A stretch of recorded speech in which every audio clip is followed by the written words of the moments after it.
Hi there, guys. I wanted to pick up on a story on the BBC website today because we now know where the axe is going to fall in terms of the government's cuts to the aid budget in this country.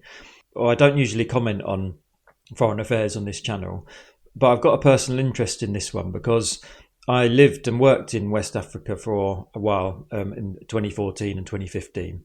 And I'm going to show you the article now. So let's have a look at it. So yeah, as I said, so the government has revealed details of its plans to cut foreign aid, with support for children's education and women's health in Africa facing the biggest reductions.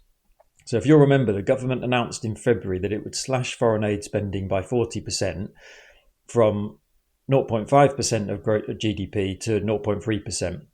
And that was to increase spending, to increase defence spending after pressure from the US. And if you remember, Rishi Sunak's government actually cut the aid budget from 0.7% to 0.5%. So we've more than halved the aid budget in a very short space of time. So it says the Foreign Office report on impact assessments show the biggest cuts this year will come in Africa, with less spent on women's health and water sanitation. But that will also increase risks, it says, of disease and death.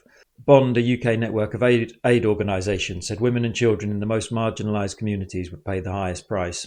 In the article, it talks about the government sort of defending its position and talking about how it's important for them to be saving money. But then going on, it says it's concerning that bilateral funding for Africa, gender, education and health programmes will drop. Bond Policy Director Gideon Rabinovich said the world's most marginalised communities, particularly those experiencing conflict and women and girls, will pay the highest price for these political choices. And then at a time when the US has gutted all gender programming, the UK should be stepping up, not stepping back. And then they touch on it here. So foreign aid has come under intense scrutiny in recent years, with one cabinet minister admitting the public no longer supports spending on it. So I just wanted to talk about the wider implications of this, really. And despite what many people on the right will have you believe, the vast majority of the aid money that we've spent over recent years is absolutely vital to supporting the welfare of some of the world's poorest people. I could give you numerous examples of how the money makes a difference, some of which were mentioned in the article. But in terms of my comments on this, I actually wanted to focus on the negative impact that these cuts are going to have on us as a country, because I think the moral argument and the case for the cut in terms of the good that they do was set out in the article. In my opinion, these cuts are also incredibly short-sighted from the UK's sort of national interest perspective. So I talked yesterday in my video about public service broadcasting about how the BBC World Service is a significant source of soft power for the UK across the world. And this aid budget has a sort of similar and I would argue more significant impact. What this aid budget gives us is global influence to shape international politics and the international economy in our own interests. It enables us to take a leadership role, and it enables us to promote our values such as democracy and rule of law. Although I have to admit it's slightly laughable to sort of when you say that out loud. But then we also get trade and commerce benefits from this aid budget. We're more likely to get preferential treatment around key natural resources.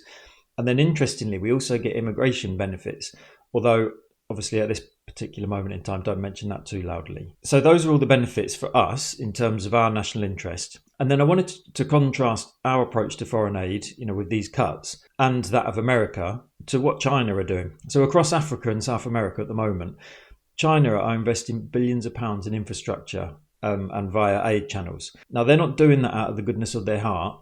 They're doing it to buy influence and to get access to key natural resources, and for all the other reasons that I mentioned a minute ago in terms of the soft power. Now, we can argue the toss about the ethics of that, but it's happening regardless. And as the people making these cuts, Tories, Labour, they're the same people who always like to tell us that we're in a global race and that China and other countries are our competitors. These cuts, they don't even make sense on their own terms when you think about it like that. This is just another example of the fact that austerity does not work in any context. Any benefits that we might get in the short term from these cuts, perhaps by saving a few pounds or by appearing to be tough, in terms of we're making tough decisions. That's all wiped out in the medium to longer term. So my argument is that these cuts are a false economy. They're wrong at a moral level in terms of the support that we provide to vulnerable people across the world. And they're wrong in terms of our own national interests. Ultimately, politics is about leadership and about making an argument for something. And once again, our political class have failed on that front. So anyway, thanks a lot, guys. I'll see you in the next one.